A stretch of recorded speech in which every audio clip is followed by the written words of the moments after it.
Құрметті кеңеске қатысушылар, Қазақстан Республикасы мемлекет басшысының жарлығына сәйкес, бүгін министрліктің 2016 жылғы жұмыс нәтижелері және ағымдағы жылғы міндеттер бойынша Қазақстан Республикасы инвестициялар және даму министрінің халық алдында есеп беру. Кездесу шеңберінде селектор тәртіпте өңірлермен байланыс, есеп беру кезесінде онлайн трансляция ұйымдастырылған, холда азаматтардың қызықтыратын мәселелер бойынша кеңеске беруге арналған ақпараттық алаң орналасқан. 25 мамырдан бастап бүгінгі күнге дейін есеп беру кездесуінің сұрақтар министрліктің онлайн интернет порталы арқылы қабылданды. Есеп беру кездесуінде Қазақстан Республикасы парламент сенаты мен мәжілістің депутаттары, Қазақстан Республикасы президент әкімшілігінің өкілдері, инвестициялар және даму министрлігінің қоғамдық кеңес мүшелері, мемлекеттік органдардың, ұлттық компаниялардың және кәсіпорындардың өкілдері қатысуда. Бүгінгі кездесу регламенті бойынша Қазақстан Республикасы инвестициялар және даму министрлігінің министрі Қасымбек Жеңіс Махмұдұлына сөз беріледі.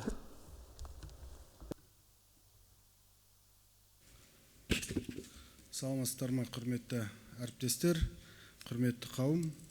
Бүгінгі халық алдындағы есебінде министрліктің негізгі бағыттары бойынша 2016 жылы атқарылған жұмыстар баяндап, биылғы жылдың соңына дейін жүзеге асырылатын жобаларға тоқталамын. Бірінші, индустрияланды даму. 2016 жылы индустрияландыру саясатының арқасында дағдарысқа қарамастан өңдеу өнеркәсібідегі өнім 0,7% артты. Бұл түсті металлургия, қара металлургия, фармацевтика және электротехника өсімінің есебінен жүзеге отыр. Дегенмен машина жасау саласында көрсеткіштердің төмендеуі байқалады. Себебі тұтынушылар сұранысы және өңдеуші компаниялар тарапынан жөндеу жұмыстарына қызмет көрсету сұранысы азайды 15%-ға. Салаларды тұрақтандыру үшін үкімет 2016 жылы электроэнергия мен тасымалдауға жеңілдеткен тариф ұсынды. Осының нәтижесінде бірқатар импорттық баж төмендеді. Жүйе құраушы кәсіпорындармен келісім шарт бекітуге көмек көрсетілді. Теміржол техникалары мен басқа да өндірістер қаржыландырылды.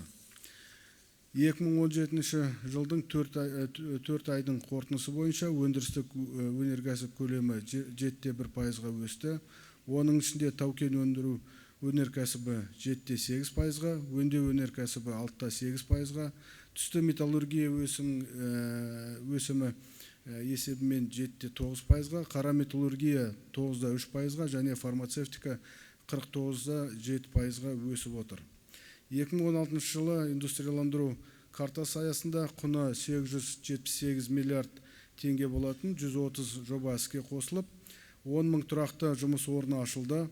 Карта жобалары өткен жылы 2,2 триллион теңгенің өнімін өндірді. Оның 1,4 триллион теңгесі өңдеу өнеркәсібіне тиесілі.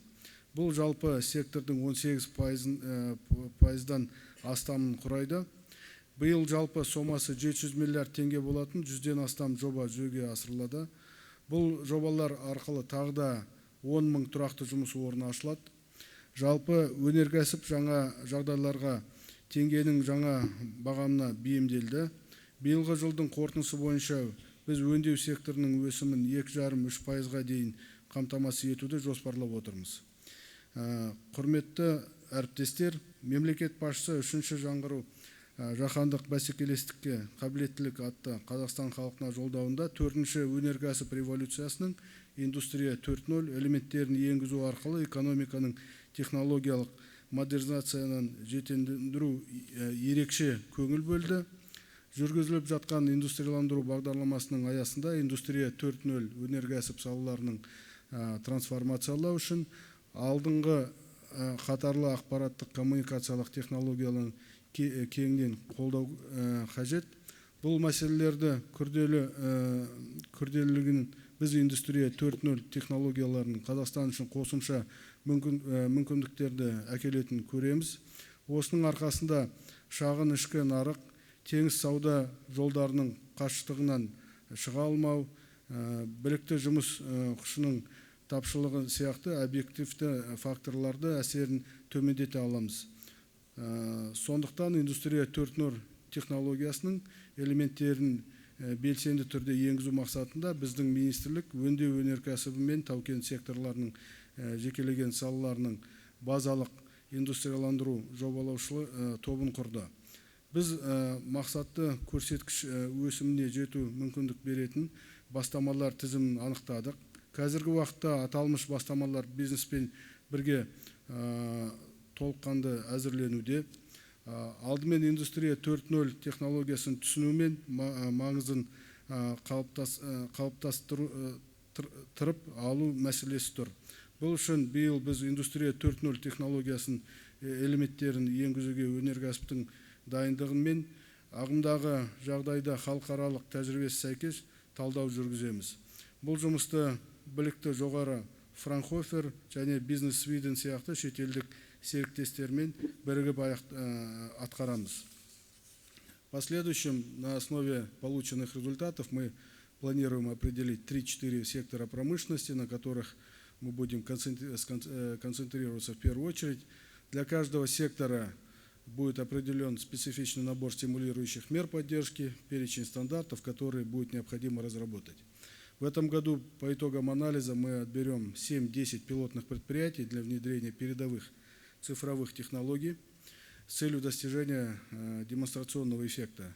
Определим новые индустриальные ниши, возникающие в связи с развитием внедрения цифровых технологий на отечественных предприятиях. Вместе с тем, мы параллельно усилим работу с нашими системообразующими предприятиями по внедрению цифровых технологий. По итогам данной работы в текущем году станет выработка пакета системных мер, это законодательные изменения, стандарты, а также инструментов государственной поддержки цифровизации базовых отраслей промышленности.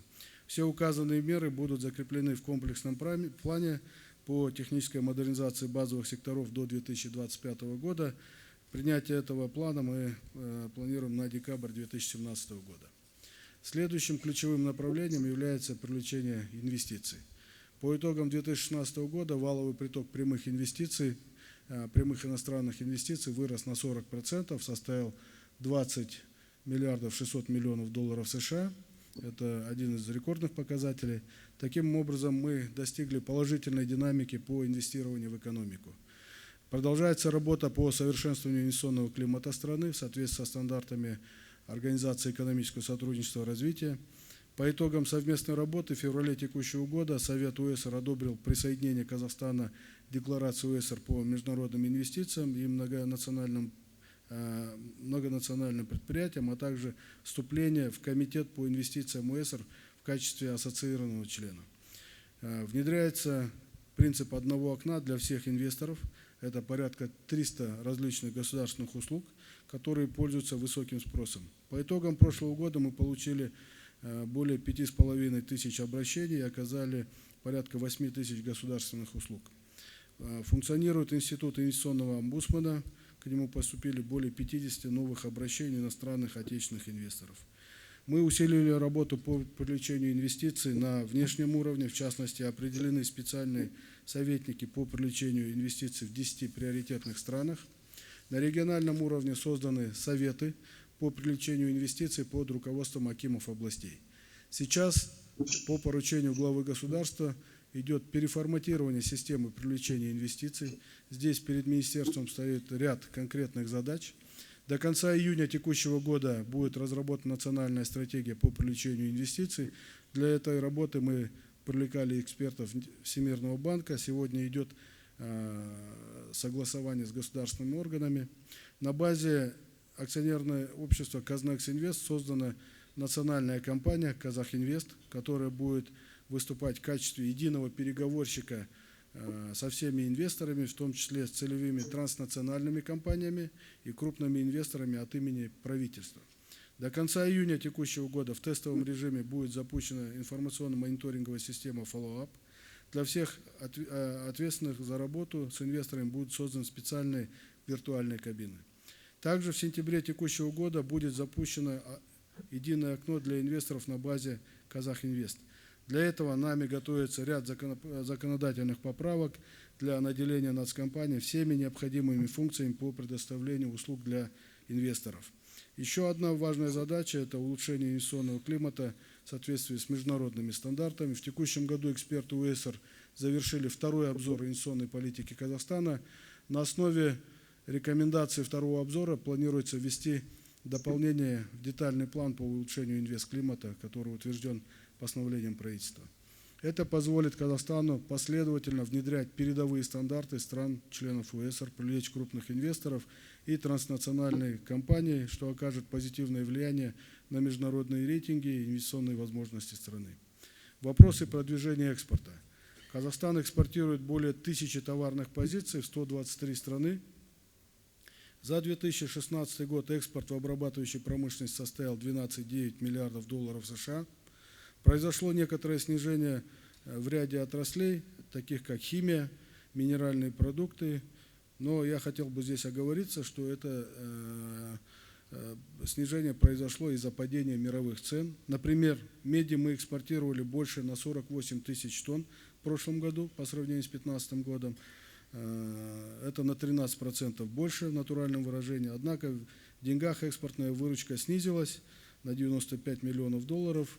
Экспорт алюминия в физическом объеме вырос на 15 тысяч тонн, однако в стоимостном выражении также наблюдается снижение. Это, еще раз повторюсь, это связано с тем, что хотя объемы экспорта растут, в прошлом году был негативный ценовой фон.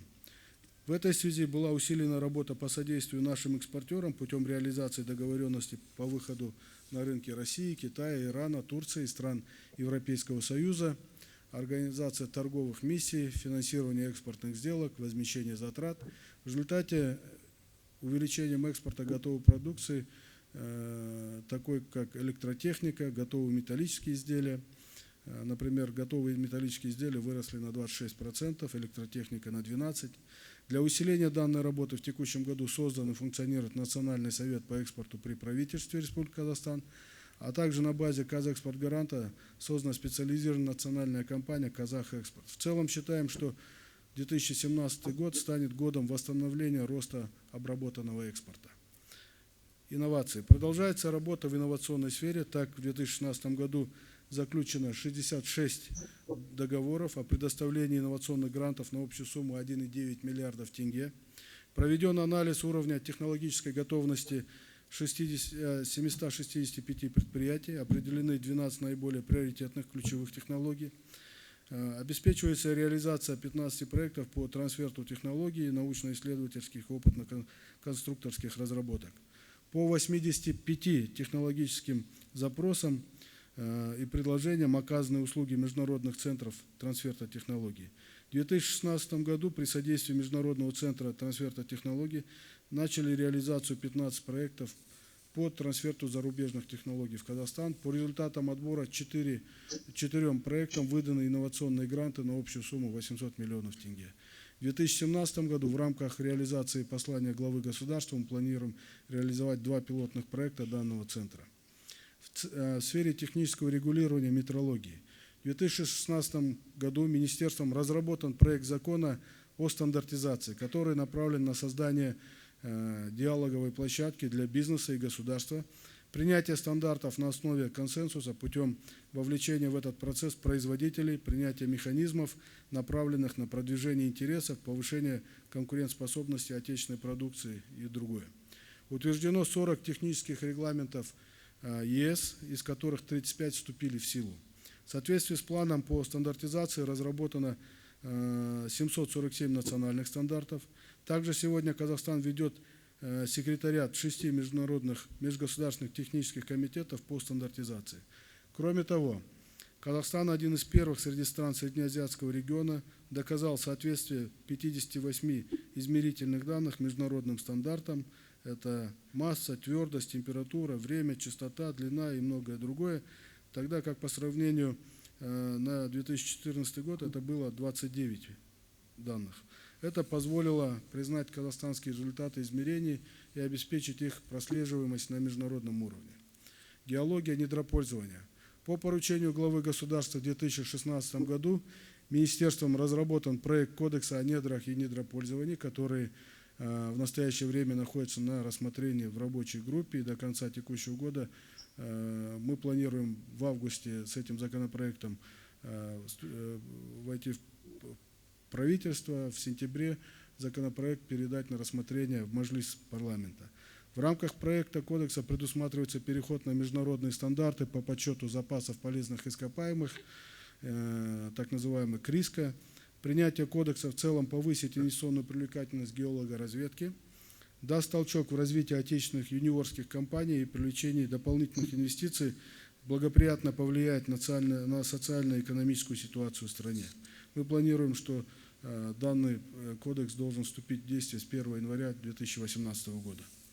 С участием членов Общественного совета по проекту кодекса в текущем году проведены общественные слушания в различных городах Казахстана, в регионах.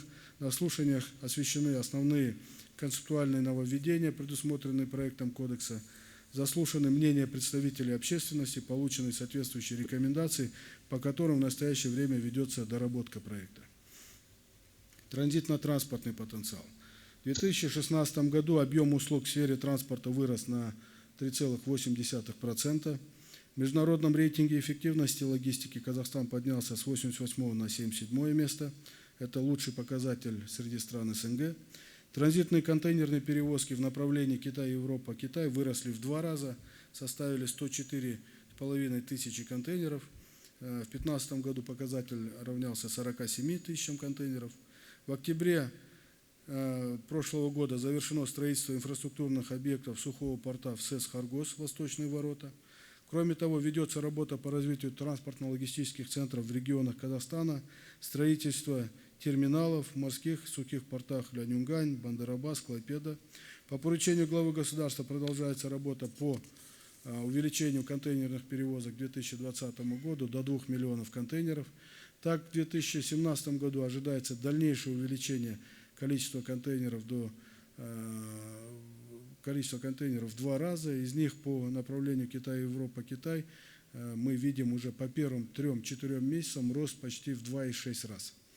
Доля отечественных грузоперевозчиков на международном рынке в 2016 году увеличилась до 46%. Мы ставим задачу, что на международных перевозках мы должны половину, как минимум 50% осуществлять казахстанскими перевозчиками. В рамках реализации программы «Нурлы-Жол» в 2016 году сдана в эксплуатацию железнодорожная линия Боржахты-Ерсай, соединившая новый паромный комплекс в порту Курык с железнодорожной магистралью. Продолжается реализация проекта по строительству вторых путей на железнодорожном участке Алматы-Ашу протяженностью 112 километров. Планируем в этом году завершить этот проект. Также реализован запуск железнодорожного паромного терминала в порту Курык. В этом году продолжается реализация второй фазы строительства порта Курык. Это автомобильный паромный переход. Планируется также в этом году эти строительные работы завершить в Мангыстауской области. При завершении проекта пропускная способность морских портов Казахстана будет доведена до 26 миллионов тонн в год. В рамках Экспо-2017 планируется запустить еще дополнительно 14 пассажирских пригородных поездов. Часть из них уже запущена. Мы увеличиваем количество поездов до 54, и большая часть этих поездов будет обслуживаться в новом железнодорожном вокзале. В 2016 году количество транзитных авиапассажиров увеличилось с 250 тысяч до 478 тысяч, и в 2017 году достигнет 600 тысяч. Мы наблюдаем, что за последние 7-8 лет количество транзитных пассажиров, которые летят из Европы в Азию и обратно через Алмату и Астану, увеличилось в 20 раз. Мы видим большой потенциал в этом направлении. Также была продолжена работа по устранению замечаний аудита Международной организации гражданской авиации ИКАО по обеспечению надзора за безопасностью полетов. Эти замечания были Казахстану представлены в 2009 году. В текущем году Комитет гражданской авиации нацелен на планомерное введение европейских требований и ориентирования на британскую модель регулирования отрасли гражданской авиации. В декабре 2016 года завершена реконструкция взлетно-посадочной полосы и аэровокзала аэропорта города Петропавловск. Начата работа по реконструкции взлетно-посадочной полосы терминала аэропорта города Семей. Практически, можно отметить, что по Казахстану, наверное, практически все аэропорты, может быть, за исключением Өскемен и Кустанай, везде проведены за последние годы работы по реконструкции взлетно-посадочных полос. По Кустанаю и Өскемену мы имеем планы на ближайшие 3-4 года. Кроме того, в рамках плана нации прорабатываются вопросы реализации проекта по созданию международного авиационного хаба в Алматы. До 2020 года планируется открытие большого количества новых рейсов из Астаны, с Алматы. Вы знаете, что буквально недавно с Астаны начались полеты в Варшаву. Китайские перевозчики начали впервые из Пекина летать в Астану. Теперь с учетом рейсов, которые Air Astana осуществляет, это практически ежедневные рейсы из Алматы, с Астаны в направлении Пекина. Ежедневно сегодня рейсы в Лондон. Планируется также открытие Будапешт, Хельсинки. Планируется в июле открытие Астана-Дели. То есть эта работа, она планомерно идет. Автодорожная отрасль. В рамках программы «Нурлы-Жол» в 2016 году завершены работы на 920 километров автомобильных дорог республиканского значения и открыто движение на 767 километрах. Реализацию проекта было задействовано порядка 75 тысяч человек. В 2017 году за счет выделенных средств будут продолжены работы на 7 переходящих проектах. Это Астана, это Темиртау-Караганда, центр Восток на участке Астана-Павлодар, от Павлодара до Семея, Семей-Халбатау, Бейнеу-Ахтау будет продолжен, центр Запад, Капшагай-Талдыкорган на одном участке будет продолжен, Астана-Петропавловск, Уральск-Каменка. По итогам этого года планируется завершить работы на 602 километрах. Кроме того, планируется начать 15 новых проектов общей протяженностью 3200 километров. В целом в текущем году работы будут вестись с учетом продолжающихся и новых на республиканских дорогах общей протяженностью 4400 километров. Мы планируем задействовать на этих работах более 100 тысяч рабочих. По введению платности на автодорогах в этом году планируем запустить систему взимания платы на участках Астана-Темиртау, Алматы-Капшагай и Алматы-Харгос. Протяженность этих участков 469 километров.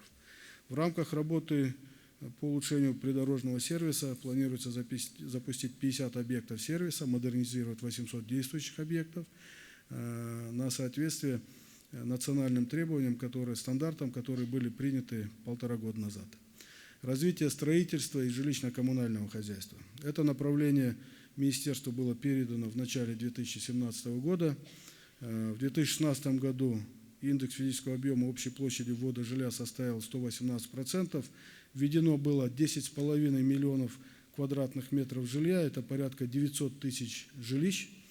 Инвестиции в данную отрасль увеличились с 740 миллиардов в 2015 году до 830 миллиардов тенге в 2016. Это все источники, это и частные инвестиции, и бюджетные инвестиции. Проводимые реформы позволили сократить для предпринимателей количество разрешительных процедур с 25 до 8 и срок получения разрешения на строительство с 3 до 1 месяца. По данному показателю в рейтинге Всемирного банка Казахстан за 2 года поднялся со 152 места на 22 место. В целях концентрации всех ресурсов в сфере жилищного строительства принята единая программа «Нурлы-Жер», в рамках которой будет построено 1,5 миллиона жилищ, в том числе 100 тысяч жилищ в текущем 2017 году. Эта работа идет масштабно во всех областях. Одной из основных задач программы является переход с прямого финансирования жилья, строительства жилья на внебюджетное. Упор будет сделан на развитие рыночных отношений путем стимулирования частных застройщиков, а также развития системы жилстройсбережения. То есть государство будет оказывать содействие, субсидировать именно при получении кредитов или ипотеки, именно будет содействовать снижению стоимости процентной ставки. Уважаемые коллеги, в принципе, это коротко об итогах работы министерства за прошлый год, о планах на текущий год.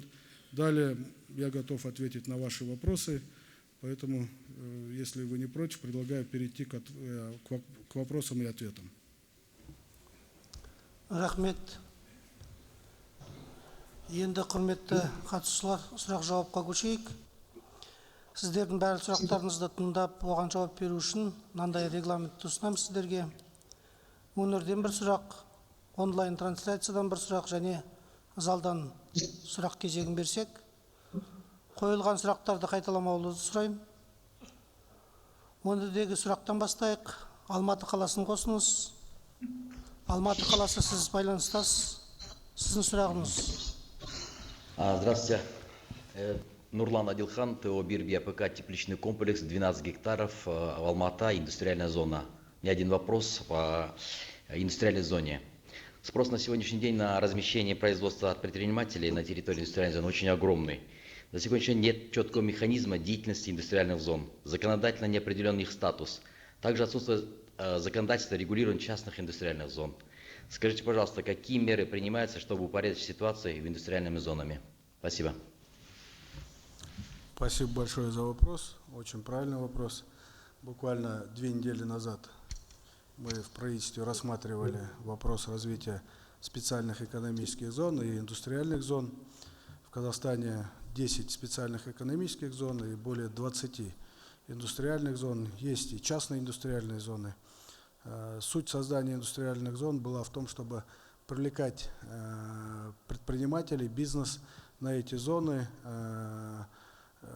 строя инфраструктуру за счет государства, то есть государство создает инфраструктуру, тем самым упрощает начало для бизнеса.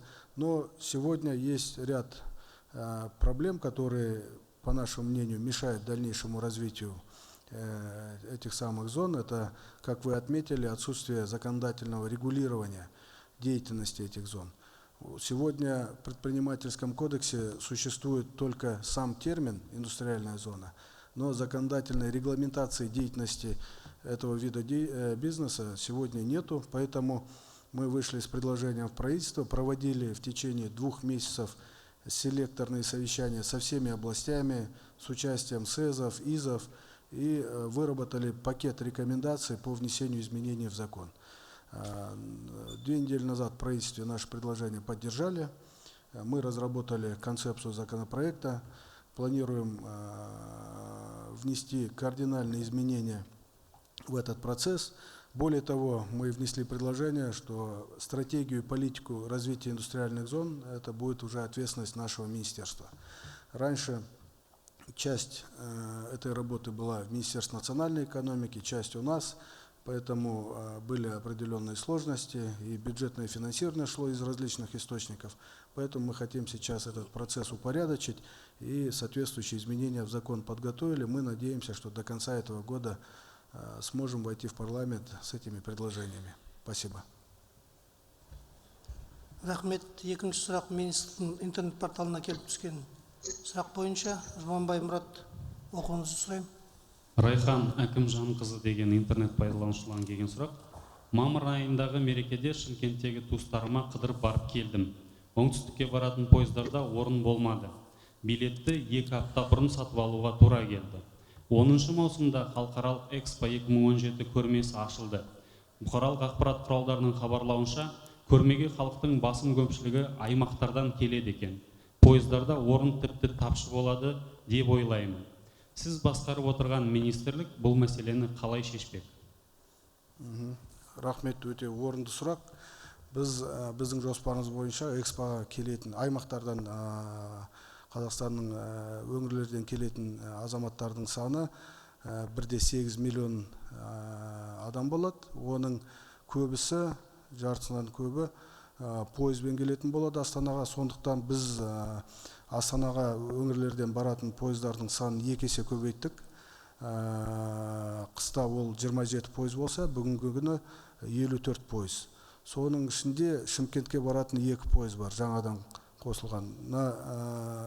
54 пойыздың айтып кеттім, жартысы жаңа вокзал арқылы жұмыс істейтін болады, қалғандары ескі Астанадан ары қарай баратын пойыздар. Мысалы, Қызылордадан Көкшетауға, Қостанайға, басқа өңірлерге баратын пойыздар, олар ескі вокзал арқылы жұмыс істейтін болады. Бірақ сіз қойған мәселе бойынша біз Шымкентке қосымша осы кезеңге 2 пойыз жұмыс істейтін болады. Рахмет. Залдан үшінші сұрақ. Добрый день, меня Казинформ, Лаура Монтаева. У меня вопрос такой. Каждый год в стране запускаются десятки и даже сотни производств, но, к сожалению, часть из них имеют проблемы с загрузкой, либо вообще простаивают. Об этом говорил даже сам глава государства. Насколько я помню, была озвучена цифра более 70 предприятий, карты индустриализации простаивают, либо же с низкой нагрузкой. Какая работа сейчас ведется в данном направлении? Спасибо. Действительно, 4 февраля на расширенном заседании правительства глава государства эту проблему обозначил. Конкретная цифра на сегодняшний день 72 предприятия, на тот период 72 предприятия, запущенные в рамках карты индустриализации, простаивали. Проблемы в этих предприятиях были абсолютно разные. Кто-то попал на период изменения курса, на период девальвации. У кого-то изменилась конъюнктура рынка, кто-то брал кредиты до девальвации в валюте. То есть много различных причин было. На сегодняшний день из этих 72 предприятий мы можем сказать, что 19 уже работают стабильно, то есть загрузка более 50%. Мы видим, что 6-7 предприятий, возможно, мы не сможем запустить. Остальные все предприятия находятся на различной стадии загрузки, 30, 40, 20%, но мы видим, что есть перспективы, и поручение президента было до конца года как минимум 50% этих предприятий оживить. Мы видим, что мы сможем исполнить это поручение.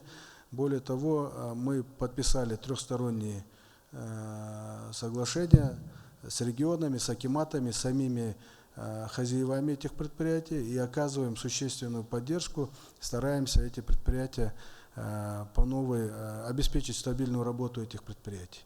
Думаем, что до конца этого года более 50% этих предприятий будет стабильно работать. Спасибо. Рахмет. Өңірден сұрақ, Алматы облысын қосыңыздар. Алматы облысы сұрақтарыңыз болса. Саламатсыздар. Мен Талдықорған қаласының тұрғыны едім. Мен сұрағым Алматы мен Талдықорған аралығында жиі жүремін. Былтыр 2016 жылы Алматыдан Балпық-би ауылына дейін жол жөндеу жұмыстары бітірді, ал енді Балпық-биден Талдықорғанға дейін соны қашан бітіреді? Сол сұрағым еді. Рахмет. Былтыр Алматы мен Талдықорғанның ортасындағы жолда біз жұмыстарды бітірдік. Қалған соңғы участок сіз айтқан Балпық-би ауылы. Біз осы ауылдың тұрғындарының ұсынысымен жобалық құжаттарды өзгерттік. Қалғаны 1,5-2 километр. Ол участокте жұмыстар осы күзде бітеді деп жоспарлап отырмыз. Жалпы осы жол, Алматы мен Талдықорғанның қосатын жол түгелімен осы участокпен осы жылдың күзде толығымен бітеді жұмыстар. Рахмет. Бұлай қосымша Алматы облысында біз осы салада көп жұмыстарды жасаймыз. Қазір осы жылы біз Талдықорғаннан ары қарай Аягөз, Семейге, Қалбатауға, ары қарай Өскеменге баратын жолды бастаймыз. Және Алматыдан Жамбылға, ары қарай Балқаш, Қарағандыға баратын жолдарда ол Құртыдан Бұрылбайталға дейін баратын жолды реконструкциядан өткіземіз. Басқа да көп ондай жобалар бар сіздің облыстарыңызда. Рахмет. Министрліктің интернет порталына келіп түскен сұрақ. Таженова РС пайдаланушысынан. Жезқазған Қызылорда пойызын Астана қаласына дейін созуға болады ма? Ол пойызы созуға болатын шығар, бірақ менің білуімше Жезқазғаннан Астана арқылы ары қарай Көкшетауға баратын пойыз бар бүгін күні.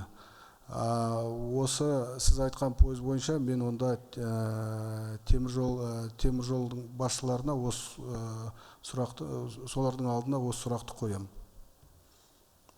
Рахмет. Залдан сұрақ. Мағауия Қалиев, хабар агенттігі 24 кезет. Жеңіс Махмұтұлы, биыл елімізде автонесиелеу бағдарламасын басталған белгілі. Оған енді жұрттың қызығушылығы басым, көпшілік қатысуға ынталы. Алайда банктер сол несие беруге тоқтатты. Оған несие жалпы бағдарлама жалғасын таба ма болашақта? Бұл бағдарлама тоқтаған жоқ. 2 жыл бұрын осы бағдарлама жұмысын бастаған. Өкімет бюджеттен осы бағдарламаға 26 миллиард теңге бөлген.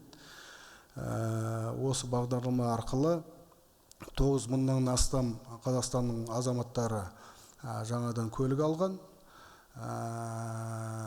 Ол Қазақстанға сатылған көліктердің, өзіміз жасаған көліктердің және Қазақстанда сатылған көліктердің санынан 30%.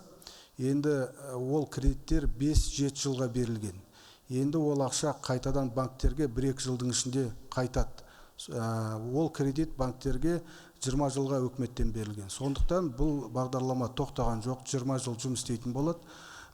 Қосымша осы жылы біз өкіметке осындай ұсыныстарды беріп отырмыз. Тағы да 10 миллиард теңге осы бағдарламаға бюджеттен бөлу.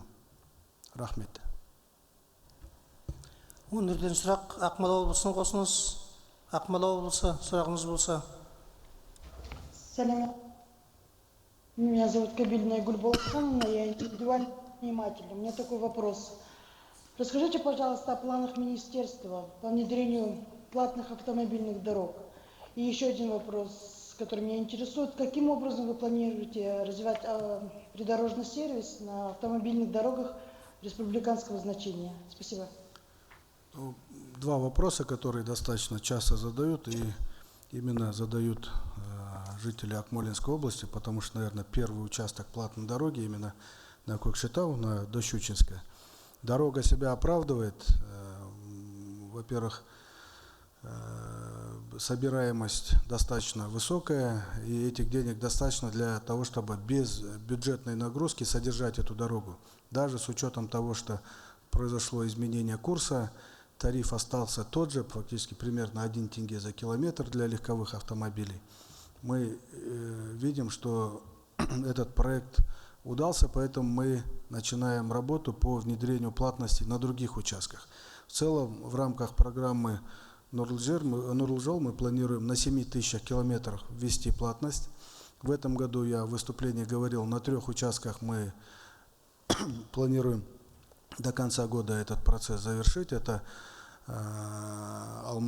Астана Темиртау, Алматы Капчагай и Алматы Харгос. Это мы вводим на наиболее напряженных участках, где большой трафик, и мы видим, что там собираемость позволит содержать без участия бюджета эти дороги в дальнейшем. В целом могу сказать, что это нормальная международная практика, и мы к этому идем и планируем 7000 километров дорог до 2022-2021 года перевести в платность. Это будут наиболее напряженные участки. Там, где категория дороги не первая, не такая, как у вас, вот Дощучинская, не шестиполосная, условно, 2-3 категории, для легковых автомобилей мы не планируем вводить платность. То есть там будет платность только для грузового транспорта. И второй вопрос, придорожный сервис. 1,5 года назад мы ввели национальные стандарты. К сожалению, 80% всех объектов придорожного сервиса сегодня не соответствуют этим стандартам. Мы имеем конкретные планы с акиматами областей. Мы построили дорогу, дальше уже акиматы совместно с бизнесом занимаются этим процессом, но мы хотим участвовать в этом процессе, оказывать содействие, чтобы это и в архитектурном плане, и качество сервиса было, соответствовало национальным стандартам. В этом году планируется планов акиматов 50 новых объектов ввести и порядка, насколько я знаю, 800 объектов существующих оказать содействие для приведения их в соответствие с национальными стандартами. Спасибо. Рахмет. Интернет министрліктің интернет порталына келіп түскен сұраққа. Қуаныш Туңдатар деген азаматтың сұраған. Мен Алматы Талдықорған жолымен жиі жүремін. Былтыр Алматыдан Балпық биге дейінгі аралықтағы жол ашылды. Енді Балпық би ауылынан Талдықорғанға дейінгі жолдың құрылысы қашан аяқталады? Оны біз осы сұраққа біз бір 5-10 минут бұрын жауап бергенбіз. Осы жылы толығымен осы жұмыстар Алматы мен Талдықорғанның ортасында толығымен бітеді. Рахмет. Залдан сұрақ. Александра Власова, Казахстанская правда. Какой эффект вы ожидаете с принятием кодекса о недрах? И второй вопрос. Каким образом в связи с принятием кодекса будет урегулирован вопрос по добыче и использованию подземных вод? Спасибо. Работа по кодексу о недрах недропользования ведется не первый год министерством. Мы здесь используем активно зарубежный опыт ведущих стран в этих отраслях. Мы планируем, как уже говорилось, до конца года мы надеемся, что получим одобрение палат парламента по этому законопроекту. Основной принцип этого законопроекта или кардинальное отличие – это переход на австралийскую модель. Первый пришел, первый получил. Но эту модель мы будем внедрять только по твердым полезным ископаемым, по углеводороду и по урану. Останется нынешняя модель через аукционы. И плюс мы переходим на систему КРИСКа. Это система подтверждения, получается, базы по запасам, что мы надеемся, что наличие этой системы или вступление дает для инвесторов сигнал, что наши информационные вот эти базы, наши объемы, запасы, которые мы подтверждаем, они объективны, и для инвесторов это положительный сигнал. Вы сами знаете, что достаточно большое количество или объем инвестиций, который пришел в Казахстан, он пришел именно в недропользование, поэтому мы считаем, что принятие этого кодекса даст большой импульс для улучшения или там улучшения инвестиционного климата и для привлечения новых инвестиций в Казахстан. Спасибо. Рахмет. Өңірден сұрақ Ақтөбе облысының қосыңыз. Саламатсызба. Алмаз Исмагулов, Казтеплоэнергомонтаж, город Ақтөбе. Уважаемый Женис Махмутович, на сегодняшний день большое внимание уделяется инвестициям из-за границы, крупным инвестициям. В то же время местные инвесторы, которые привлекают небольшие средства в секторе именно импортозамещения, остаются как бы во второй очереди. Все вопросы, касающиеся наших проблем, решаются как бы в общем порядке. Что вы думаете на сегодняшний день по поводу решения этих проблем? Спасибо большое. Во многих областях сегодня существуют центры обслуживания инвесторов, так называемые ЦОИ. Акиматы имеют заместителей акимов, которые отвечают за блок инвестиций, и мы стараемся активно с ними работать. Вы правильно сказали, вроде бы во многих выступлениях делается акцент на привлечение иностранных инвестиций. В то же время мы знаем, что огромный потенциал есть у национальных инвесторов. Поэтому государство создает специальные экономические зоны, инфраструктуру в ИЗах. Там большая часть, больше 70% работают именно национальные инвесторы, то есть государство оказывает содействие. Плюс многочисленные другие программы, такие как дорожная карта бизнеса 2020 и другие, также нацелены именно на оказание поддержки национальным инвесторам. Теперь я коротко выступление останавливался на компании «Казахинвест». Она будет иметь офисы за рубежом для работы с инвесторами за рубежом. В то же время будет иметь офисы в областях, так называемые бэк-офисы. В то же время представитель «Казахинвеста» в области, мы его сегодня позиционируем как внештатного советника акима. люди, вот именно сейчас идет период создания компании, люди определяются в областях, кто будет этим. Эти люди будут также активно заниматься поддержкой местных инвесторов. Не только иностранные инвесторы в регионе, они их поддерживают, но и мы готовы сопровождать ваши бизнес-проекты в регионах также. То есть сегодня в рамках, мы планируем через 2 месяца принять национальную инвестиционную стратегию. Этот блок отдельно будет рассмотрен, именно поддержка национальных инвесторов в регионах. Спасибо. Министрліктің интернет-порталына келіп түскен сұрақ. Қазір жоқ. Күтудеміз. Онда залға көшейік. Менің білейін дегенім, Центр Запад деген проекті бар ғой. Торғай арқалы Ырғыз Ақтөбеге өтетін. Сол жолдың тағдырын білейін деп едім. Өйткені ол жол ашылса, торғайлықтарға көп жұмыс орны ашылар еді деп, торғайлықтар сізден осы сұрақты қой деп менен сұрап еді. Сұрағыңызға рахмет. Ондай жоба бар. Астанадан Ақтөбе арқылы Атырауға, ары қарай Астрахань жаққа, екінші бағытта Атыраудан ары қарай Бейнеу, Шетпе, Шетпеден Ақтауға шығу, Бейнеуден және Өзбекстанға шығу. Қазір біз осы жылы жазда Ақтөбе мен Мақаттың екі ортасындағы жолда жұмыстарды бастаймыз.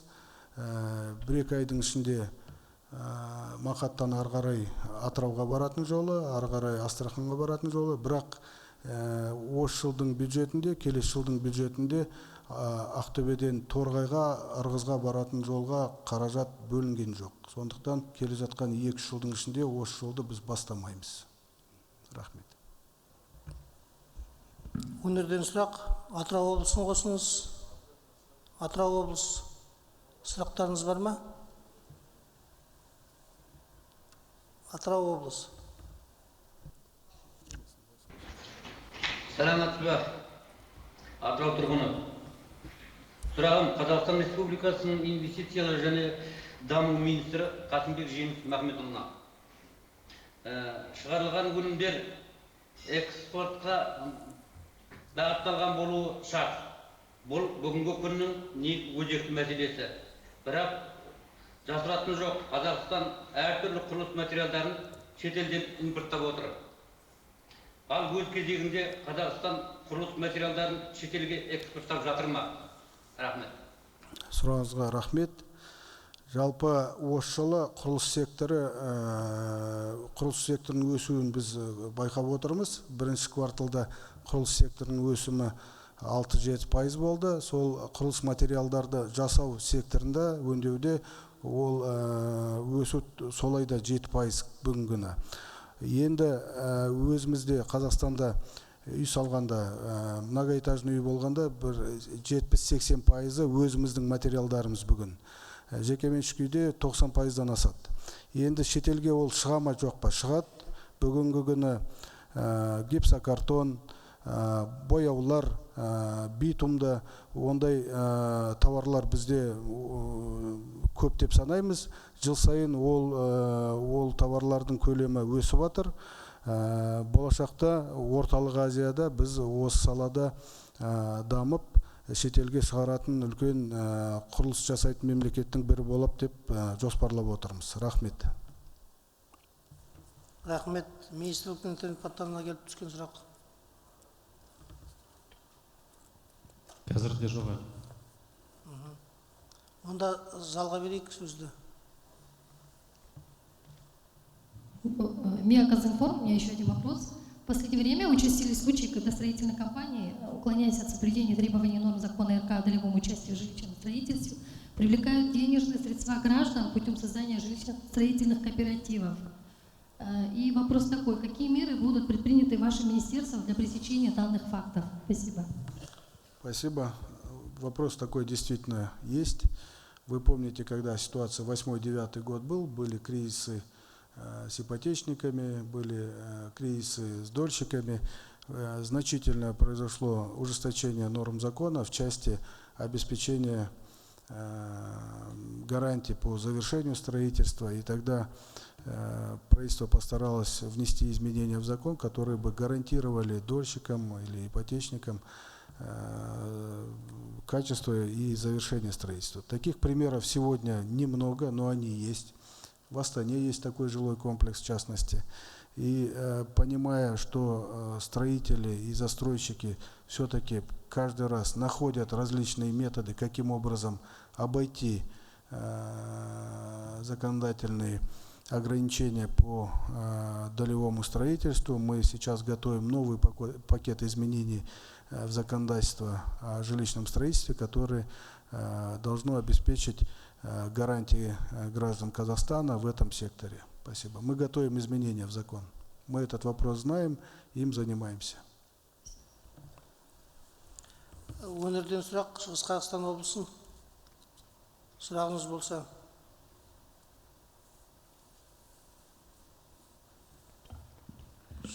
Құрметті Жеңіс Махмутұлы, Жарма ауданы мәслихат депутаты Сахминжанова Айгүл Жансапқызы. Сізге осындай сұрақ қойғым келеді. Шығыс Қазақстан облысы Семей-Қалбатау автожолының бір бөлігі реконструкциялау жұмысы қашан аяқталады? Осыдан 3 жыл бұрын осы Семей мен Қалбатау аралы автожолы пайдалануға берілген, бірақ осы бір учаскесі қалып қалды, міне 3 жылдан бері аяқталмай тұр. Қашан осы жұмыстар аяқталады? Осындай сұрақ. Рахмет. Қалбатау мен Семейдің екі ортасында 150 километр, соның бір участығы қалып қалған, ол 36 километр. Ол участікте мердігер осы жылы анықталды. Енді келе жатқан жылдың ішінде ол жұмыстар бітіріледі. Бірақ Қалбатаудан осы жылы біз 3 бағытқа жұмыстарды бастайын деп отырмыз. Ол Қалбатаудан Өскеменге баратын жол, Қалбатаудан ары қарай Қытай жаққа Майқапшағайға баратын жол, және Қалбатайдан Аягөз бен Талдықорғанға баратын жол. Жалпы Шығыс Қазақстан облысы бойынша биыл үлкен жол салу жұмыстары басталады. Рахмет. Министрліктің интернет порталына келіп түскен сұрақ. Жұманбай Мұрат. Досжан Ділдәбайдың сұрағы. Планируется ли снижение суммы первоначального взноса для приобретения квартир и индивидуального жилищного строительства? Ну, если точнее быть, это, видимо, по вопросу Жилстройсбербанка. Мы, правительство, когда разрабатывало проект программы «Нурлы жер», этот вопрос активно рассматривал. Если раньше при получении кредита в Жилстройсбербанке первоначальный взнос минимальный был 50%, то в ходе работы обсуждения с Байтереком, Жилстройсбербанком эта сумма была снижена до 30%. Сегодня, то есть, если в прошлом году вкладчик должен был иметь 50% взноса, после этого только получал кредит в банке, сегодня достаточно 30% первоначального взноса. Теперь поступают вопросы от граждан снижения дальше до 15%, чтобы получить льготные кредиты в Жилстройсбербанке. 15% можно сделать, но здесь надо учитывать, тогда ежемесячные платежи, они возрастают очень сильно и значительно. И многие вкладчики Жилстройсбербанка не смогут потянуть эту нагрузку ежемесячную.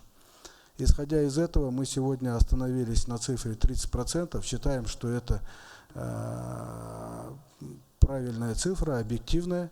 Она дает возможность, исходя из средней заработной в Казахстане, равномерно распределять нагрузку, ежемесячную нагрузку.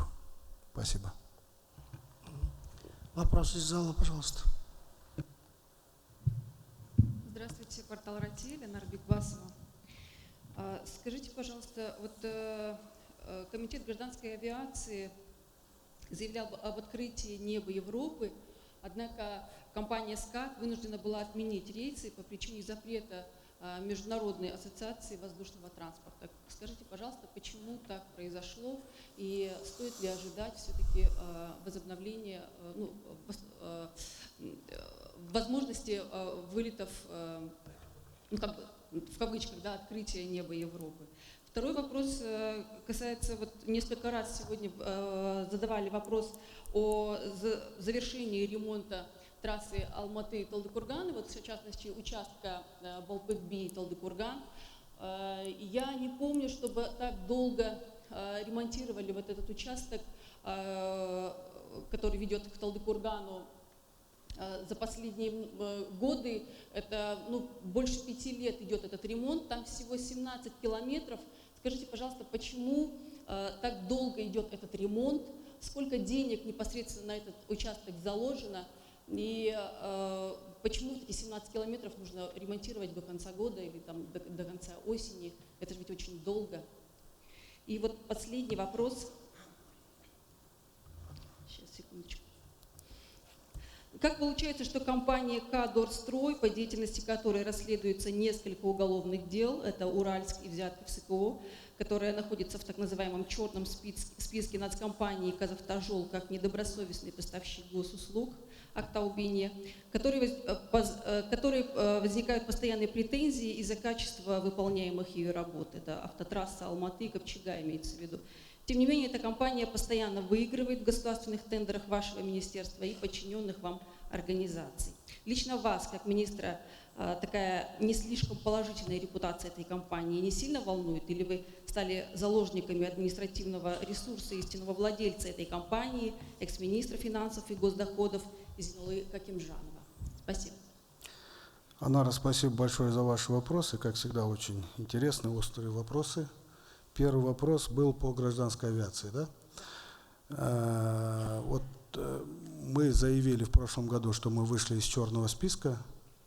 Действительно, большая работа была проведена. 3 пакета изменений в законодательство было введено, ужесточены меры ответственности и так далее, и так далее. Итогом стало, что после аудита ИКАО соответствие казахстанской авиации требованиям ИКАО, оно оказалось выше среднемирового, и после этого Евросоюз, естественно, принял решение о снятии ограничений полетов казахстанских компаний в Европу и, наоборот, в Казахстан.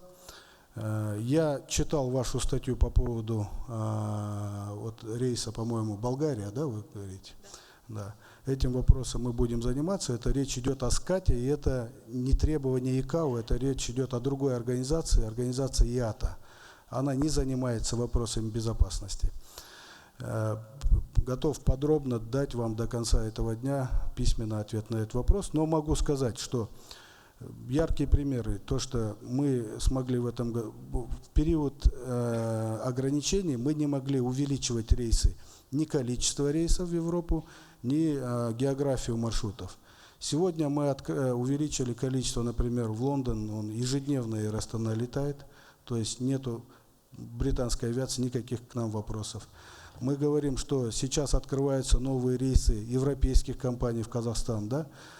Буквально недавно открылась Варшава, сейчас будет Будапешт, вы все знаете, там компания, венгерская компания заявляет, что в случае, если приобретается заранее, то стоимость билетов там будет от 60 там, до 100 евро, то есть это лоукостер компания. Мы открываем Хельсинки и так далее, то есть в этом направлении у нас ограничений нету по авиации.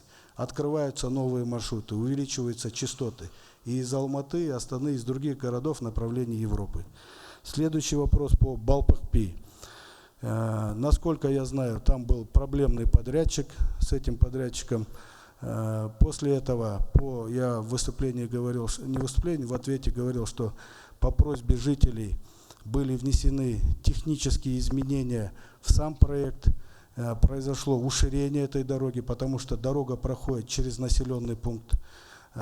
Плюс на этой дороге появляются инженерные сооружения, которые должны обеспечить переход этой дороги для граждан, для людей, которые там живут. Работа полностью по этому участку завершается в этом году, мы ожидаем в октябре. Теперь по самой дороге Талдыкурган-Алмата многие участки были сданы еще 2 года назад. Средние сроки строительства по этому проекту 4 года. Это проектные сроки. 5 лет ни на каком участке строительство не идет. Этот проблемный участок, он единственный там был, Балпык-Би. Там, насколько я знаю, с подрядчиком или контракт был расторгнут, или какие-то были судебные разбирательства, но в итоге были внесены изменения в проектную документацию. По итогам работа в этом году будет завершена. Качество этой дороги, могу вас заверить, достаточно высокое на всех участках. Теперь по компании, третий вопрос по компании «Кадорстрой». Во-первых, министерство не проводит конкурсов на строительство автомобильных дорог уже года 4. Конкурсы проводит национальная компания «Казавтожол». Во-вторых, насколько я знаю, у «Казавтожола» таких подрядных организаций там не один, не два, не 3 десятка, а больше. И один из них является «Кадорстрой». И каждый из этих подрядчиков имеет у «Казавтожола» подряды на 3, на 4, на 2 участка минимум. Вы можете весь этот список письменно запросить или в комитете у нас, или в «Казавтожоле». Например, тот же «Казахдорстрой» имеет 4, 5, 6 участков, тот же там «Тадини». Все компании имеют 2-3 участка, поэтому я не думаю, что есть какое-то предпочтение у компании «Казавтожол» компании «Кадорстрой». Спасибо. Спасибо вам. Өңірден сұрақ Жамбыл облысын қосыңыз. Жамбыл облысы сұрақтарыңыз бар ма? Жамбыл облысы Айбек Жаханбайұлы, құрметті Жеңіс Махмудұлы. Шетелден келетін достарыма Алакөл, Балқаш деген сияқты демалыс орындарын көрсететін ойым бар. Алайда ол жерлердің жолдары ыңғайсыз. Сол себепті сол жерлерге баратын әуе рейстері бар ма екен? Сұрағыңызға рахмет. Тараздан, Жамбылдан Алакөл мен Ұшарал дедіңіз ба? Балқашқа бүгінгі күні рейстер жоқ. Бірақ биыл біз Астана мен Алматыдан Алакөл мен Балқашқа рейстерді аштық. Ол субсидиялайтын рейстер. Аптасына 3-4 рет ұшады Алматыдан, Астанадан. Енді болашақта өңірлердің орталықтарынан, оның ішінде Тараздан да осындай рейстерді ашамыз деп жоспарлап отырмыз. Рахмет. Рахмет. Министрліктің интернет порталынан келіп түскен сұрақ. Серік Белгібаевтың сұрағы: мені Үшарал Достық автожолының жағдайы алаңдатады. Құрылыс жұмыстары қашан басталады? Қысқаша жауап берем. Биыл қазір Казавтожол компаниясы осы участок бойынша конкурсты өткізіп жатыр. Біздің ойымша осы айда мердігер белгіленеді. Сондықтан келесі айда ол жұмыстар басталады деп жоспарлап отырмыз. Залдан сұрақ. Жанболат Мамышев, портал Атамекен Бизнес Channel. Вопрос 2. Первый — это по сертификатам, да, которые уже с середины года, они еще, как бы, я так понимаю, не запущены. Сколько их будет, какая будет сумма, да, по каждому сертификату? Решение принято или нет? Какие сертификаты? Сертификаты — это по утилизации автомобилей. И так, ну, я знаю, что там совместный приказ с Минэнерго, но все равно, может быть, вы в курсе, потому что еще до сих пор нет новости об этом. И второй вопрос — это в дополнение к этому, это по прогнозам по производству автомобилей по году. То есть сколько планируется собрать автомобилей в Казахстане по итогам года. А другой вопрос — это попросил корреспонденцию задать, региональный наш, по гендиректору ArcelorMittal Тимиртау Парамжиту Колону, что подоплека такая, там на интернет-портале запись есть, что он одновременно является гендиректором акционерного общества ArcelorMittal Кривой Рог и гендиректором АМТ. Вот. То есть насколько это правомерно и что намерено ли ваше министерство обеспечить соблюдение законодательства РК в данном вопросе? Спасибо. Если позволите, коротко со второго вопроса. Честно говоря, у меня такой информации нету, является ли он где-то еще гендиректором. Ну и, наверное, вопрос не совсем по адресу. Я извиняюсь, но наше министерство этим вопросом, наверное, не может заниматься. Наверное, другим каким-то государственным органам. По первому вопросу, утилизационный сертификат.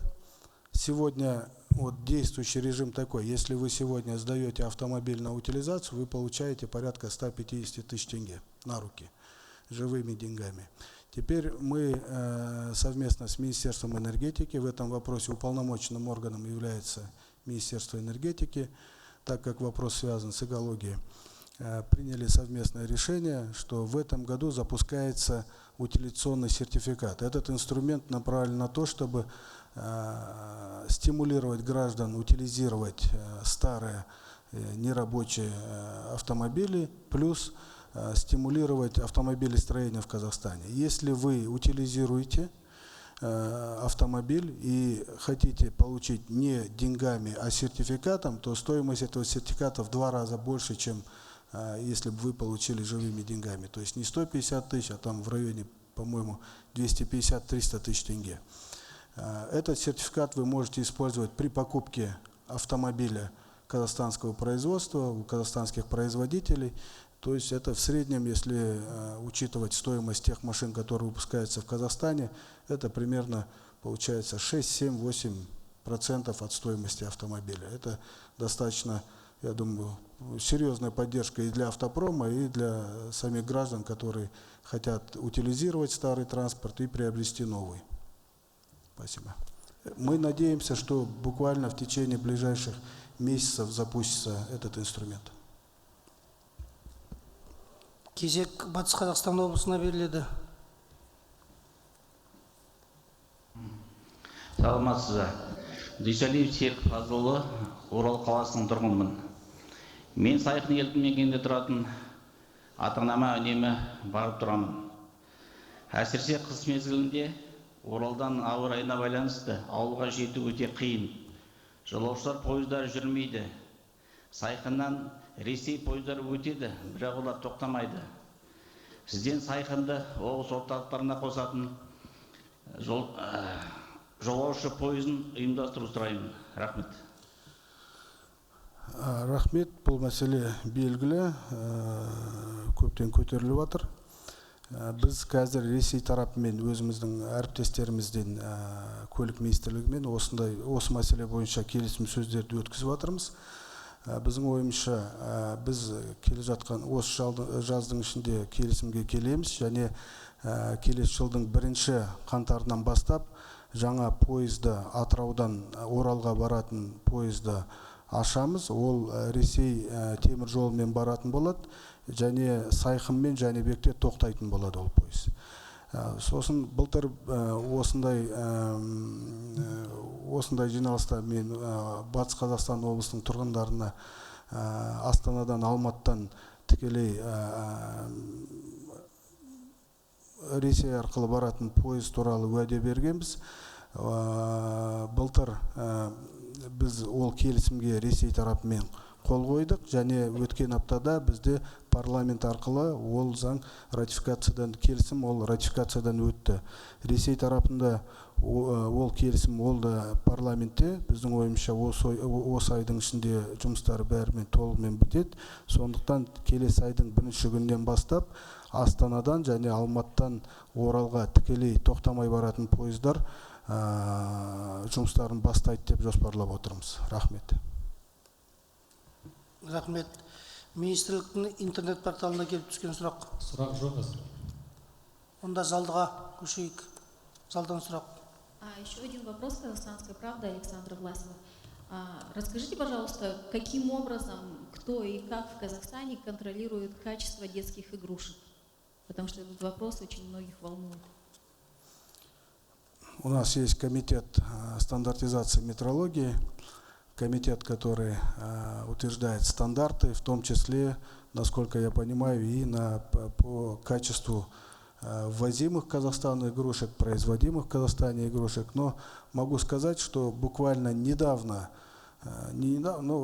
последний год в рамках ЕС, Таможенного союза, были приняты регламенты по безопасности, то экологические требования по игрушкам. этот общий регламент будет действовать вот на те страны, которые участниками ЕС являются. То есть у нас есть конкретные экологические требования, а ответственным за контроль является Комитет по стандартизации метрологии. Спасибо. Спасибо. Рахмет. Қарағанды облысына сөз берейік.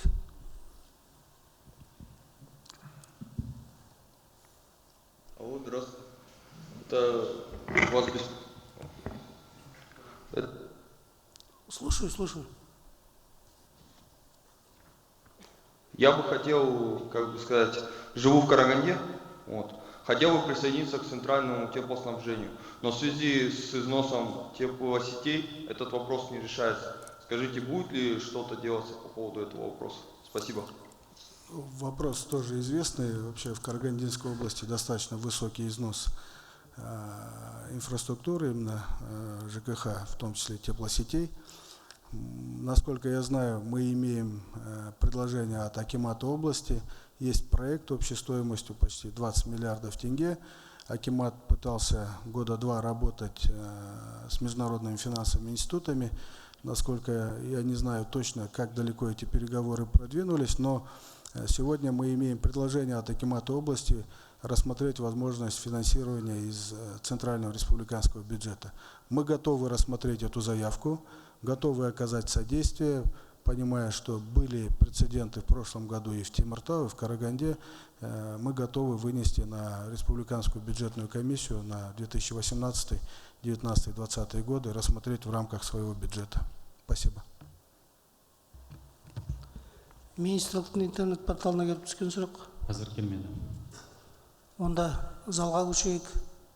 Залдан сұрақ. Онда Қостанай облысына сөз береміз. Елена Махмудович, Добылов Аслан Жумагалиевич, советник Акима Костанайской области по вопросам инвалидов. В развитых странах особое внимание уделяется доступу людям с ограниченными возможностями, транспортным услугам и инфраструктуре. Наша страна стремится войти в тридцатку развитых стран мира. Мы не должны оставлять без внимания этот вопрос. Хотелось бы узнать, какие меры планируют принять для таких людей с ограниченными возможностями в пассажирских автоперевозках. И второй вопрос. Почему из Костаная не вылетают крупные регионы нашего Казахстана? И третий вопрос. Человеку с ограниченными возможностями проблема летать с компанией СКАТ. Компания СКАТ не берет человека с инвалидностью без сопровождения. Спасибо большое. Первое. Практически во всех наших отраслевых законодательных актах, в том числе закон об автомобильном транспорте, есть требования по обслуживанию пассажиров, инвалидов, так называемые маломобильные группы. Поэтому сегодня, когда проектируется инфраструктура, будь то аэропорт, вокзал или другая инфраструктура, обязательным требованием является наличие соответствующих пандусов или другой инфраструктуры, которая бы оказывала содействие этой группе населения. Это не только касается транспорта, автомобильного или другого, это касается в целом строительства любого объекта промышленно-гражданского. В наших требованиях по строительству, СНИПах, ГОСТах сейчас внесены соответствующие изменения. Другой вопрос, как после проектирования в период строительства это осуществляется и в дальнейшем эксплуатируется. Здесь, конечно, вопрос уже к местным органам власти, кто дает разрешение на строительство, в дальнейшем отвечает за тот или иной населенный пункт. Но мы со своей стороны эти требования ужесточаем, и практически во всех международных документах, к которым сегодня мы присоединяемся, есть эти требования, и законодательно эти вопросы урегулированы. Второе, полеты из Костаная связано, это чисто коммерческий вопрос. Если есть коммерческая загрузка, самолеты летают, но Костанайский аэропорт имеет определенные ограничения. Знаем, что Акимат области сегодня разработал проектную документацию на реконструкцию взлетно-посадочной полосы и реконструкцию терминала. Пока мы окончательные цифры от области не видели, но следующий аэропорт, который мы республиканские бюджеты министерство планирует поддержать, это является именно Кустанайский аэропорт. Мы надеемся, что в ближайшее время сможем реконструировать и взлетку, и терминал совместно с областью. Третий вопрос по скату, по необходимости сопровождающего лица, инвалида, в случае, если полет осуществляется этой компанией. Я вам сейчас точный ответ дать не могу. Видимо, это правило компании. Мы проверим соответствие этих правил законодательству. В случае, если нарушаются какие-то права граждан, в частности инвалидов в данном случае, мы будем соответствующие меры в отношении компании применять. Спасибо. Спасибо. Министрліктің интернет порталына келіп түскен сұрақ. Досжан Дальдабайдың сұрағы. Добрый день, Жеңіс Махмудович. Недавно создалась новая национальная компания «Казахинвест», которая будет заниматься привлечением инвестиций. У компании будут свои зарубежные представительства, однако на сегодняшний день отечественные инвесторы в регионах остаются наедине со своими проблемами. Как быть отечественным инвестором в регионах? Ну, этот вопрос, по-моему... Қазақ тілінде қойылды, бірақ бізге порталға да келді. В принципе, на этот вопрос ранее мы отвечали с регионов, он пришел. Еще раз повторю, что сегодня мы разрабатываем национальную инвестиционную стратегию, и там достаточно большое внимание будет уделено вопросам именно поддержки национальных инвесторов, которые работают в регионе. Еще раз повторю, что Казахинвеста будут региональные представители, которые будут параллельно нештатными советниками акимов для того, чтобы доносить эти проблемы напрямую. Планируем, что эта структура, этот инструмент будет активно оказывать поддержку не только иностранным инвесторам в регионах, но и национальным инвесторам. Кроме этого, хотел бы еще раз сказать, что существует ряд программ, которые поддерживают казахстанских предпринимателей, инвесторов в регионах. Это и дорожная карта бизнеса, и другие программы. Даже в рамках программы Нурлы жер мы оказываем содействие снижению процентной ставки банков для застройщиков, то есть для строительных компаний. Пожалуйста, следующий вопрос. Из зала, пожалуйста. Армысыздар, Дума Мұхаммедқали, Астана телеарнасы. Жеңіс Махмудұлы, менде мынандай сұрақ. Тәуелсіздік жылдары елімізде қанша кен орындары ашылды, және оны игеруге шетелдік қандай компаниялар келді? 25 жылдың ішінде көптеген жаңа кен орындары ашылды, ұлттық қорға тіркелді.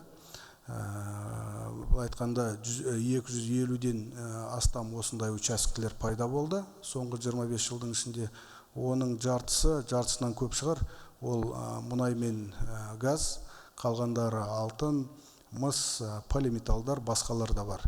Енді қандай үлкен компаниялар келді? Мұнай компанияларын мен айтпайын, олар оның бәрін өздеріңіз білесіз, ондай Shell, Eni, British Petroleum, басқа компаниялар да бар. Басқа өндірістерге, басқа салаларға қазір соңғы 2 жылдың ішінде үлкен халықаралық компаниялар келіп жатыр.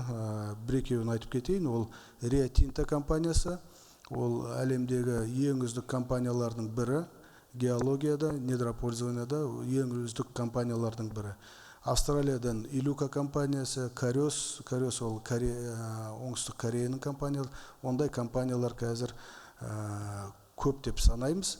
Олар Қазақстанға келіп жатыр. Енді келесі жылы біз жаңа кодексті енгізсек, онда осындай компаниялардың саны 2 есе, 3 есе өседі деп сеніп отырмыз. Рахмет. Рахмет. Қызылорда облысына сөз береміз. Қызылорда облысы байланыстас. Саламатсыз ба? Мына сізге сұрақ, Қазақстандағы шикізат емес қоры жобаларға инвестиция салу қандай елдер бүгінге қызығушылық танытып отыр? Сонымен бірге елімізде қандай шетелдік компаниялар табысты жұмыс жасап жатыр? Қазақпарат агенттігінің Қызылорда облысы бойынша меншікті тілшісі Елубай Әуезов. Шикізат дейсіз ба? Шикізат емес жобаларға инвестиция салу. Шикізат емес. Ондай салалар. Қандай елдер? Ондай компаниялар, ондай салада көп қазір. Мысалы, машина жасау, теміржол машина жасау өндірісі, ол Астанада 2-3 завод бар. Ол Alstom компаниясы белгілі халықаралық үздік компаниялардың бірі. Олар Астанада электровоз жасайды. General Electric, олар тепловоздарды жасайды Астанада. General Electric ол Америка компаниясы, ең үлкен компаниялардың бірі әлемдегі. Бұл айтқанда транснациональный компания дейді оларды. Жолаушы вагондарды жасайтын компания Тальга Астанада теміржолмен сол өндіріспен айналысады. Қостанайда автомобильдерді жасау қазір Қытай компаниялармен бірге ММЖ компаниясымен Сарыарқа автопром компаниясы жасап жатыр. Өскеменде ондай өндіріс бар. Тек қана осы емес, тек қана машина жасау емес, басқа да салаларда ондай компаниялар бүгін көп деп санаймыз. Мысалы, ауыл шаруашылық өнімдерді ары қарай өңдеу саласында үлкен Европаның компаниялары қазір Алматы облысында, Жамбылда, Шымкентте жұмыс істеп жатыр. Ираннан компаниялар келіп жатыр Батыс Қазақстанға. Осындай жобалар қазір көп. Бұл айтқанда биыл индустрияландыру бағдарламасының арқасында 100-ден астам жаңадан заводтар ашылатын болса, оның көбісі үлкен шетелдік компаниялармен бірігіп жасалатын өндірістер болады. Рахмет. Келесі сұрақ интернет порталына келіп түскен сұрақ. Онда залға береміз. Залда да сұрақ жоқ екен. Өңірден сұрақ Маңғыстау облысының қосыңыз. Маңғыстау облысы, сіздің сұрағыңыз.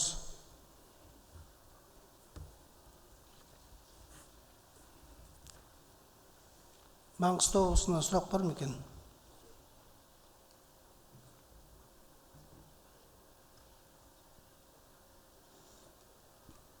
Онда Маңғыстау облысы болмаса, Павлодар облысы қосылуын сұраймын. Павлодар облысы, сіз байланыстасыз, сұрағыңыз бар ма екен? Здравствуйте. Жених Махмудович, я занимаюсь грузоперевозками. Включен. Слышно, хорошо слышно. Я занимаюсь грузоперевозками, постоянно езжу между Павлодаром и Астаной. Если позапрошлые годы невозможно было ездить по дороге, то сейчас уже большая часть построена. Однако отрезок между Талдыкудыком и пограничником за 3 года стройки как был, так и остался. Вроде работала техника, люди, а сейчас там вообще никого нет. Данный отрезок в ужасном состоянии, а ведь открылся Экспо, начнут ездить много людей, будут ездить автобусы. Как долго будет строиться данный отрезок? Какие меры безопасности сейчас предпринимаются? Спасибо большое. Это действительно один из наиболее проблемных вопросов в отрасли автомобильных дорог строительства. Порядка 400 километров Астана-Павлодар. И на 3 участках работала иранская компания Dena Rakhsas. К сожалению, компания Dena, это иностранная компания, имела договоры, она в соответствии на бюджетных объектах имела договоры в тенге. И в ряде объектов имела в долларах, например, на юге, это там, где работала с банками. И в период девальвации финансовое состояние компании очень сильно ухудшилось. И мы имели проблемы с этой компанией последний год. В итоге вынуждены были на 3 участках расторгнуть контракты. Компания «Казавтожол» расторгла контракт с компанией Dena Rakhsas на 3 участках. В течение месяца на этих участках будут определены подрядчики. Вероятно, это те, которые 2-3 года назад на тендере 2-е и 3-е места занимали. Может там где-то новый конкурс будет. Но планируется, что полностью эти участки будут завершены в 2018 году. Все оставшиеся участки, практически все, на дороге Астана-Павлодар будут завершены в текущем году. Спасибо. Вот эти 3 участка проблемные, по ним принято решение расторгнуть контракт. Хотя мы имеем просьбы со стороны иранских уполномоченных органов, государственных органов пересмотреть решение, но мы не видим перспектив работы с этой компанией. Они сильно подвели компанию «Казавтожол» как заказчика, и сегодня мы не планируем дальше с ними работать. Министрліктің интернет-порталына келген сұрақ. Урал Ахмед, пользователь. В последнее время участились случаи задержек авиарейсов по тем или иным причинам. Были случаи возвратов либо отмены авиарейсов. У меня лично появляются сомнения по поводу обеспечения безопасности пассажиров авиарейсов. Скажите, пожалуйста, что предпринимается министерством, чтобы мы, летая самолетами, не боялись за свою безопасность? Действительно, бывают такие ситуации, когда происходят задержки. Если смотреть статистику международную, то пунктуальность рейсов казахстанских, она соответствует европейским, примерно такая же пунктуальность и по Люфтганзе, и другим крупным компаниям. Но у нас все эти случаи достаточно активно обсуждаются и в прессе, и в сетях, поэтому все осведомлены и знают, что есть такие проблемы. В основном эти проблемы связаны с системой сигнализации. Например, датчик показывает, что не сработала одна или какая-то другая система в самолете, и по технике безопасности в соответствии с правилами экипаж должен принимать решение незамедлительно сажать судно, даже если на самом деле такой неисправности нет. Зачастую, когда судно садится, идет проверка, больше половины случаев оказывается, что сигнализация сработала, а фактически тот или иной агрегат самолета работал в штатном режиме.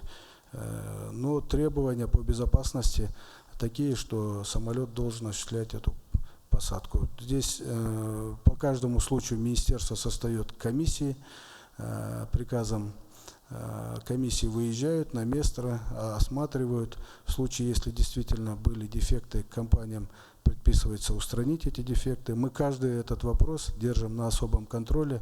Мы знаем, что в весенний период была череда таких ситуаций у компании Air Astana. Недавно был вопрос по Бикейру. К сожалению, это техника, такое периодически происходит. Но мы и компании работаем на то, чтобы минимизировать такие ситуации. Рахмет. Залдан сұрақ. Құрметті Жеңіс Махмұдұлы, есім Әділбек Қадырбекұлы.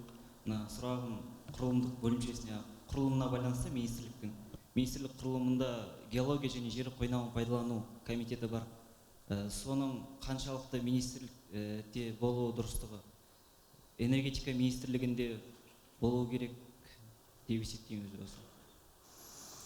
Ол комитет тек қана мұнай мен газбен айналыспайды. Ол комитеттің тек қана газбен, мұнаймен жұмыс істемейді. Басқа да шикізаттар да минералды ресурстармен жұмыс жасайды. Сондықтан қазіргі осы біздің министрлікте болуы дұрыс деп мен өзім дұрыс деп санаймын. Бұрын ол комитет әртүрлі министрліктерде болған, арнайы жеке министрлік болған кезінде 90-шы жылдардан кейін, сосын басқа да министрліктерде болған. Бүгінгі күні біздің министрлікте ол комитет жұмыс істеген дұрыс шығар деп санаймыз. Рахмет. Өңірден сұрақ. Солтүстік Қазақстан облысы бойынша. Добрый день, уважаемый Женис Махмудович. У меня вопрос касаемо переноса китайских проектов в нашу страну. Говорят, что будет завезено старое оборудование, и якобы под эти проекты будет предоставляться большие земельные участки. Правда ли это? Спасибо. Если коротко, неправда. Если подробно, то никто старые никакие объекты или предприятия в Казахстан не заводит, и программа называется по-другому. размещения производственных мощностей индустриальных. Речь идет о 51 проекте на общую сумму почти 27-28 миллиардов долларов США. Речь идет о создании на территории Казахстана новых заводов, фабрик, которые будут выпускать в основном экспортоориентированную продукцию. В том числе мы ожидаем большой экспорт именно в направлении Китая. Могу сказать, что большое количество проектов, где китайцы вообще не участвуют в капитале, там в основном казахстанские и другие иностранные западные акционеры, но китайская сторона выступает в качестве или EPC-контрактора, то есть финансирует и занимается строительством. Например, Ахтагайский ГОК. Вы помните, были вопросы в Восточном Казахстане. Сегодня это одно из передовых предприятий. Буквально 2-3 месяца назад я там был. Там на этом предприятии работают только казахстанские граждане. Хотя, когда его строили, он строился с участием китайского капитала, очень много было вопросов. Теперь эти предприятия в различных отраслях, отрасли машиностроения, химия, переработка сельхозпродукции, пищевая отрасль, есть проекты и в текстиле, в легкой промышленности. И в основном я могу сказать, что везде участвует казахстанская сторона. Сегодня идет очень активная борьба за инвестиции, и китайские инвестиции – это один из тех источников, которые на международном рынке доступны, и за эти инвестиции борются все страны этого региона. Поэтому нам принципиально важна реализация этих проектов. Если не мы будем их реализовывать, их будут реализовывать наши соседи, а потом мы будем у них импортировать этот товар. Поэтому, во-первых, хочу сказать, что это новые производства.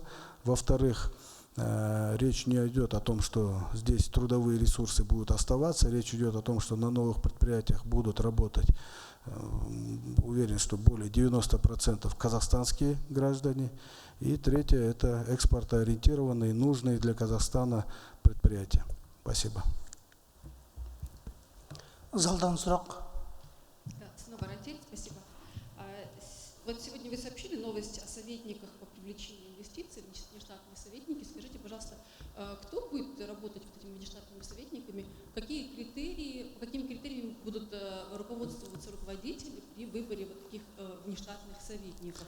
И вот не боитесь ли вы, что это может повлечь какие-то коррупционные риски? Я знаю, что когда ваше ведомство возглавлялось Ситеш, у вас на первом этаже была специальная комната для встречи с инвесторами, для того, чтобы минимизировать какие-то коррупционные риски. Сейчас вот эта комната, в этой комнате располагается пресс-центр, насколько мне известно. Почему вот идея из Ситешева вам пришлась по душе? Почему она сейчас не используется для встреч с инвесторами? Спасибо большое. Во-первых, комната внизу осталась, она просто с одного угла здания переехала в другое. Мы вам можем сегодня показать, если хотите. Она теперь совсем удобная. Теперь, чтобы в нее попасть, не надо проходить досмотр. То есть инвестор сегодня, например, чтобы в госорган попасть, он сдает телефон, компьютер там, и так далее. Сегодня он попадает в эту комнату без досмотра со всем своим оборудованием, которое есть, и инвесторы говорят, что это им очень удобно. Она также осталась, мы ее, более того, расширили. Теперь второй вопрос по представителям компании «Казахинвест» в регионах. Здесь вот руководство компании присутствует, критерии определяет не министерство, это же все-таки сотрудники компании. Компания определяет критерии набора, но, насколько я знаю, могу 2-3 основных критерия. Во-первых, человек должен иметь опыт работы по привлечению инвестиций, должен иметь соответствующее образование, обязательно наличие английского языка. Задача этого человека в регионе, он не просто представитель компании-внештатный советник, он должен полностью инвестора сопровождать. Это делается наоборот для того, чтобы минимизировать коррупционные риски. Предположим, в центре инвестор заключает инвестконтракт с государством, мы должны ему предоставить какие-то условия, инфраструктуру, что-то, но в регион приходит и не может достучаться до акима района или до архитектуры местной, или какую-то бумагу, разрешение получить. человек, который работает от Казахинвеста, должен полностью сопроводить этот проект уже в регионе от начала до конца. В случае появления каких-то проблем, например, получения какого-то разрешения или что-то, какой-то госуслуги в регионе, он напрямую может сигнализировать Акиму, что вот, например, в этом районе он не может получить эту бумагу. Это останавливает строительство какого-то предприятия, которое даст, например, этому поселку 50 новых рабочих мест. И мы, соответственно, тоже знаем об этих проблемах. Сегодня многие инвесторы говорят, что на законодательном уровне, на центральном уровне очень многое сделано. Есть большой пакет преференций, есть законодательство достаточно либеральное для инвесторов. Прошлый год, я еще раз повторюсь, он был валовый приток иностранных инвестиций более 20 миллиардов долларов. Это рекордные объемы. А когда приходит в регион, он сталкивается с каким-то определенным непониманием со стороны проверяющих органов, контролирующих органов. И его задача сопровождать проект и обеспечивать ему зеленый свет. Спасибо. Рахмет. Өңірден сұрақ, оңтүстік Қазақстан облысы. Сұрағыңыз болса, желіге қосылуыңызды сұраймын. Құрметті министр мырза, менің көптеген туыстарым Экспо 2017 халықаралық көрмесін көру үшін Астанаға автобуспен барсақ деп отыр. Жолаушылар тасымалын қамтамасыз етуге автобустар жеткілікті ме? Рахмет. Рахмет. Бүгінгі күні автобустар жеткілік. Бұрын өңірлерден Астанаға баратын рейсті автобустардың саны 50-60 болған, 60-тың маңайында. Қазір ол автобустардың саны 2 есе көбейді. 2 есе емес, одан да көп. Өткен бірінші апта экспоның жұмысының біз көріп жатырмыз, ол автобустардың саны жеткілік. Енді Шымкенттен де бірнеше жаңадан рейстер ашылды. Және Астанада сол жолаушыларды қарсы алатын 3 орын бүгін белгіленді. Біріншісі ол бұрынғы Сапаржай, екіншісі ол Павлодар және солтүстік жағынан келетін жолаушыларға ол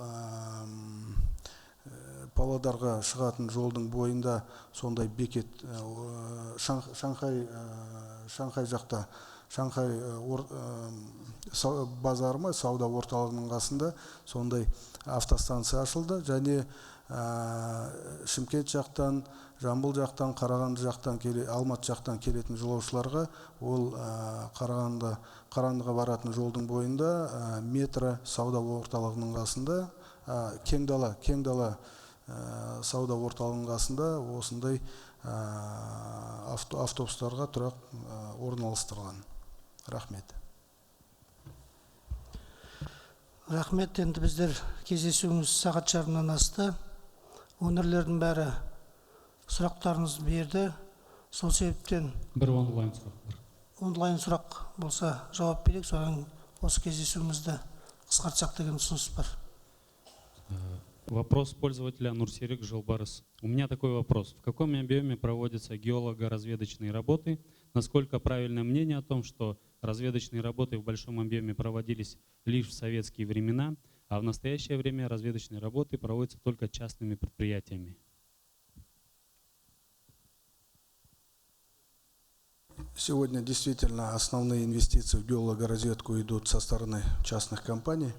Ну, это закономерно. В советское время в основном государственные компании занимались недропользованием. Сегодня недропользователи – это частные компании. Бюджет выделяет порядка 8-9 миллиардов тенге на геологоразведку. Это первичная геологоразведка проводится государством. Далее уже, когда уходят в более предметную геологоразведку, это уже недропользователи сами занимаются. В целом, могу сказать, если бюджет выделяет примерно 8-9 миллиардов тенге в год, то частные инвесторы вкладывают ежегодно порядка 200 миллиардов тенге в недропользование. То есть примерно 5% от геологоразведки идет за счет государства, а 95% идет за счет частных инвесторов. Это правильная, нормальная практика международная.